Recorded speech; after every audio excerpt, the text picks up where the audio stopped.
mamas. Celeste Howard here with the Mom Collective and my mom friends Rowena and Pam and Liz. And we are still coming to you in the hot July months. From those that don't know, we live in Dallas, which I think most everyone knows. And it is just hot outside. And we were talking before we started the show. We're sort of going to sideline the conversation for a second. And just what do you do in the hot months? Like we've already covered summertime and summer vacation and little hacks and how to keep your house possibly clean, if that's even a goal. But I think today what we really want to talk to you about is just community. Like at first, it's so great to be out of school and to relax and be off. But now we're kind of in that little, is there a name for like a July slump? I don't know. Having to do the car seats in the dead of summer is just the worst. No, So, I do diapers all day. The car Yeah. seats are my absolute I know. arch nemesis I- of kids. I hate the car seats. I don't blame you. It's I'm just sorry. and then now because we have three, someone's in the back, so I got to climb into the hot car. You know, something's never working in the back, and I'm like half out, half in, and then I got. Okay, are you guys No. SUV or minivan moms? If I Those was are minivan things. because it's so easy. I feel so I bad. hate to say it, it's Good. super Good. easy to Good. get in that Good. third row. I Okay. will never. I'm married to a mechanical engineer who loves everything, like mechanical, automotive. Like he's kind of a car snob. I'm never going to have a minivan. Yeah, but the I thing grew up in either. I grew up in minivan. Ever, You ever, don't have never. to open a door. The doors. I know it opens for you. Everything I know. opens and closes on its own. I don't have to get in there and tackle kids in the car. I drive a It's- full size SUV, and I kind of. I look said like I'd a never have a minivan, and I had three. bad mom. So, Yeah, yeah. I just think Then you I'd drop those rather. kids off. You turn on I your mean- old school music. I know. Jam into my And you 90s. pretend for a minute that gangster you're hip-hop. 20 again. Right, exactly. Exactly. Yeah, I know. know. But I know the there is minivan is a struggle lot to more. climbing in and out of a suburban sure. or Yep. that equivalent kind of Oh, car. that, But it's yeah. perfect Full-size if it SUV. doesn't kill your soul. Like you still even have that done, does. but I don't care. I know. You still Yeah, have you're care. more like the function and the Yeah, utility I'm of that. pragmatic. Yes. Yeah, so I don't, you still have to climb in there. I Here, care here's what I the look case in like. point. My son My husband said he does would too. never have a minivan. He has an Audi, We go on vacation. We have all these kids. I, of We're like, course, Mom, can we borrow the minivan? get a rental minivan, and he's a convert. I He's know. like, yeah. I know. Really? The I Audi's believe it. going. It's a minivan. It's it really and truly. It's just made. I to haul wonder too if kids. there's a temperament where I'm incredibly externally affected, like by my surroundings. It's Yeah. Same. how it looks, what I'm wearing, all that. And some people Right. aren't. Because we get a minivan for vacation when we go down to the beach to Yeah. get everyone in and out easy. And we cannot be done with it fast enough. God, We're really? like, Same. get the mini, we're embarrassed driving to I dinner. know, And like, I'm like, hopefully sorry. nobody like, we can we know sees park- us in Can we this. park far away Don't and then care. walk? This is me. I don't care. Right. Family and I are the same. The sacrifices you My make. husband Sorry. wants me to get one. I grew up in a I said no. minivan. My mom was like so, and I learned how to drive. Yeah, in the that minivan was the car. Yeah. Like, everyone had a minivan. Let's see. Okay, well, I know we're digressing, but that's Yeah, okay. so- I think Right. that's just what women do when they talk. A lot of minivans in the Catholic world, though. Fashion. Are you fashion? fans. Fashion or function? Are you a heels wearer or are you like a function wearer? Function. Okay. I wear heels, but I wear wedges. That's function. Yeah, that's a true. I do functional that heel. too. Fashion. I'm getting a little Yeah. more functional this year of age, but fashion for sure. fashion for sure. And I'm gonna Like, think, I feel better. yeah, Yeah. Like I know it's not as comfortable like what I wear, but I there's like a confidence, Yeah. a confidence and a definitely. competence that comes with, even if it hurts a little bit. I mean, fashion you're- is beauty is pain is beauty. That's it. Pain is beauty. Okay, but But like you're willing to take that pain. I mean, beauty if is it, pain.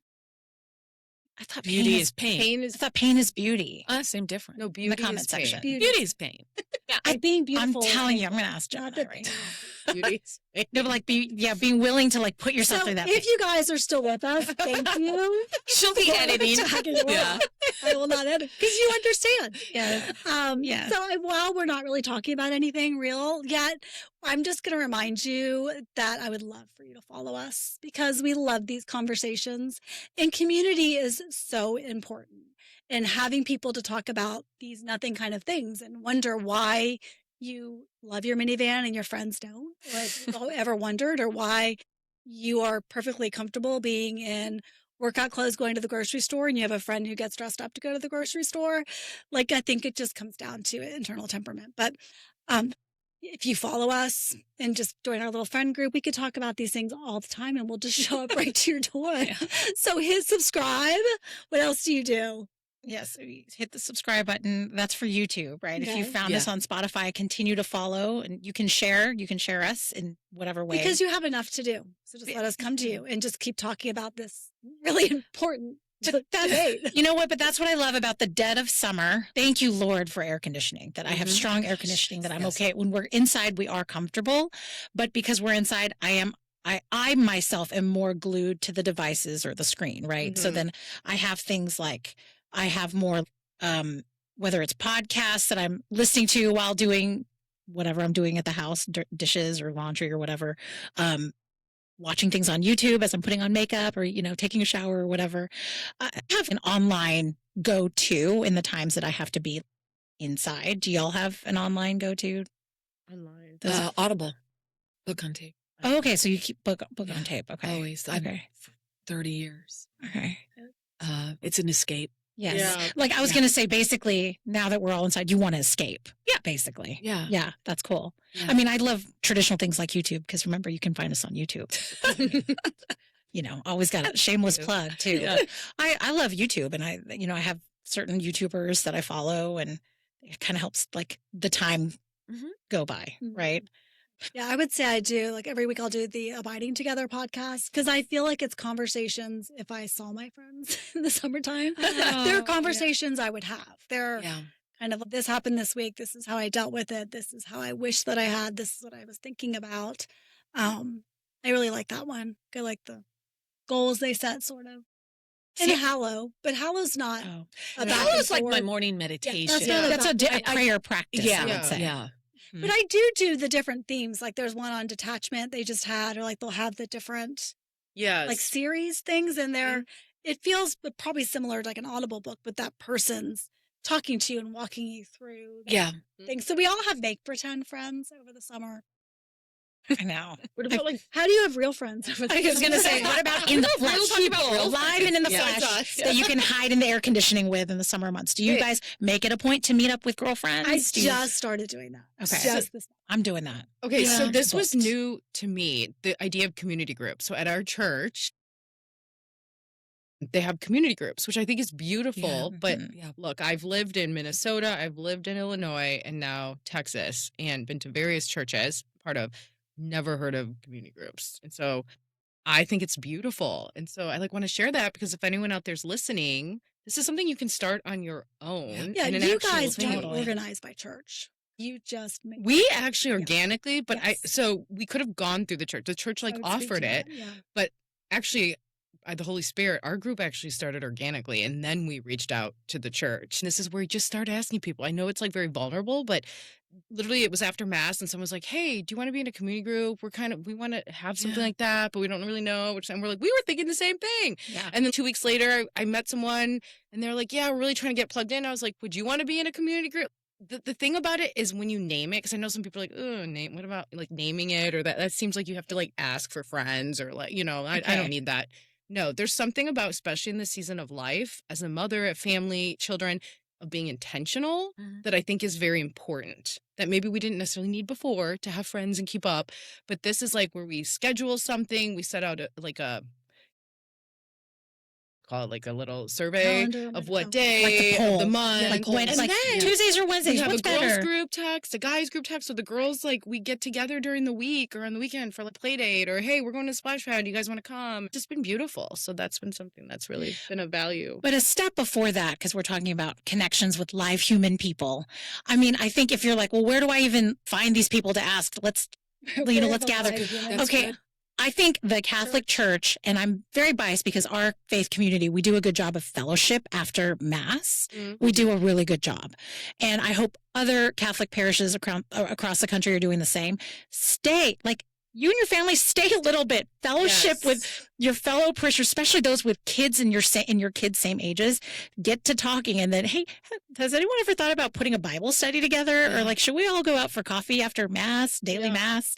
I feel like that's the first step, and then from there, the idea is to just gather.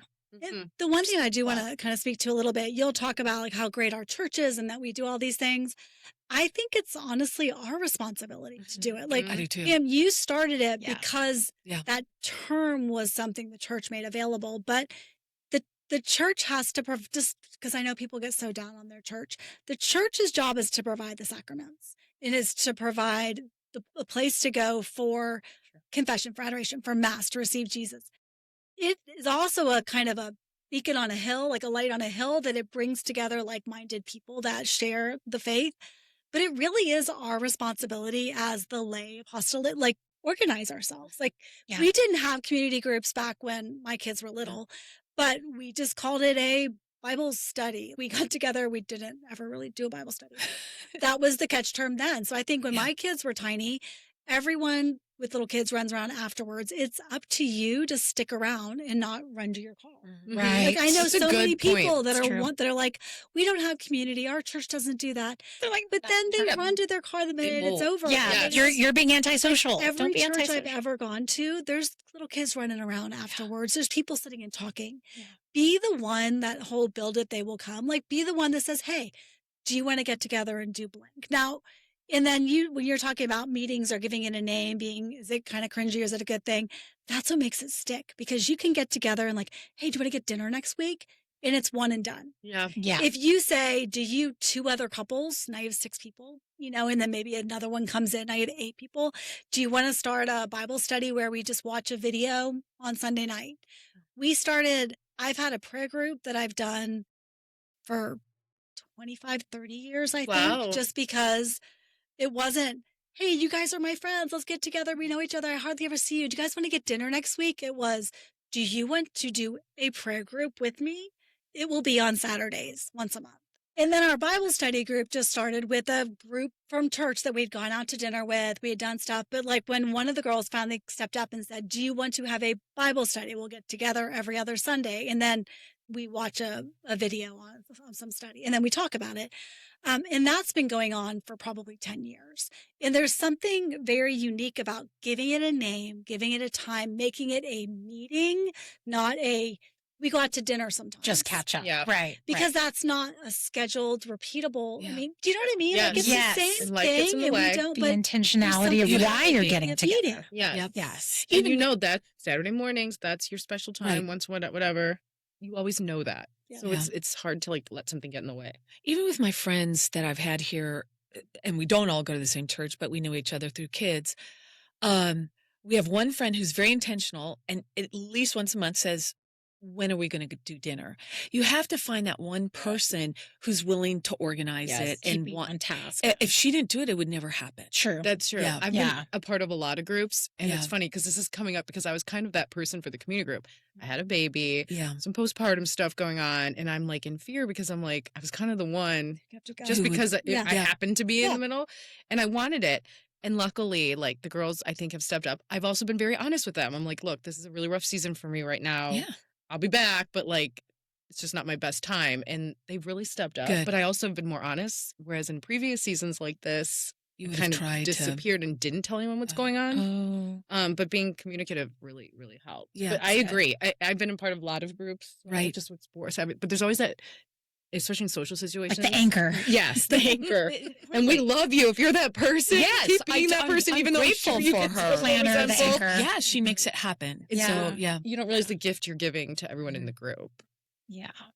One takeaway I have from this conversation is, and I'm just kind of hearing, is maybe just to challenge you. Like, I think a lot of you guys probably have gotten dinner with another couple or have a family that you see after church and that maybe you talk to most Sundays. But I think what I'm hearing is just be willing to linger, like be willing to stay and linger and invite people and call it something. Like give that couple or two you like to do dinner with or get together, go to their house, give it a name, whether it's Bible study, community group, prayer group, Dinner couples club. group, dinner club. It used to be supper clubs were the biggest Yeah. thing, like back in the early 2000s. Just call it something, and that magically transforms it into a repeatable, Like a event. date on the Yeah. calendar. Yeah, I agree. Yeah. So, That's good. and I think it's funny that it's taken us this long to really, I've never unpacked it this way, but I think that's why school things are so successful or sports things because like you have your soccer mom friends, you have your third grade or school mom friends Absolutely. because they're packaged and they're called something and Yes. it's Tuesday at 5 o'clock and then Saturday morning. Like there's a consistency given to it. Totally. And you form these relationships out of consistency. So Well, that same That's a good woman point. who kind of organizes our dinner every month, she was the one when we all had a kindergartner. So we're all new and our school is brand new. She was the one who said, she looked around and she said, "Oh, you guys want to start a play group?" Yep. So just because you called it something. they were Yes. siblings. So our siblings of our kindergartners. Literally 30 years later, we're also friends. With Aw. our girls were in Girl Scouts together. It takes like that one person to kind of create and then hold it together. I love too. that. I love that. I know. It's beautiful. As importantly, and I don't want to go on and on and on about this, but you mentioned school and these groups that you're in. Well, what about the times that you're out of season in those common threads? Yeah. Like someone moves away or someone goes from the school that your kids are at to a different school. I have a really close girlfriend who her kiddo was at my kid's school for like the past 8 years and now they're going to another school.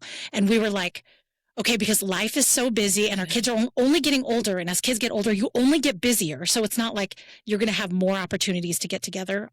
To your point, she named it. She was like, or I said, how about we get together every other Friday, like 9:30 for coffee? And she goes, okay. And then when we get together, we're going to talk about our highs and lows, maybe even throw in some scripture there too. But we're going to talk about our highs and lows and meet for coffee every other Friday. And that's how we're going to stay close. We were like, we're very You're intentional. Yeah. So, I mean, just on the other side of people are like, well, I want to do that, but people have left and we're not in season together. And Just keep on going. Like keep looking for it. So our challenge to attention. you, if you've like hopefully to kind of package up this conversation, is people that you see, that you've gone out with, people that you kind of click with, or even people that you miss. Bring them together, call it something, give it a routine, and it'll stick and it'll be repeatable. And I think that's really a big part of if you ever see other people that have community and wonder what happened to yours or it's fading away, just take control of it and build it and it'll happen. So until we meet again, remember that even in this hot July month, in the heat where you feel like you're alone in your house, when your kids are going crazy, that you were handpicked for this. So lean in. God bless.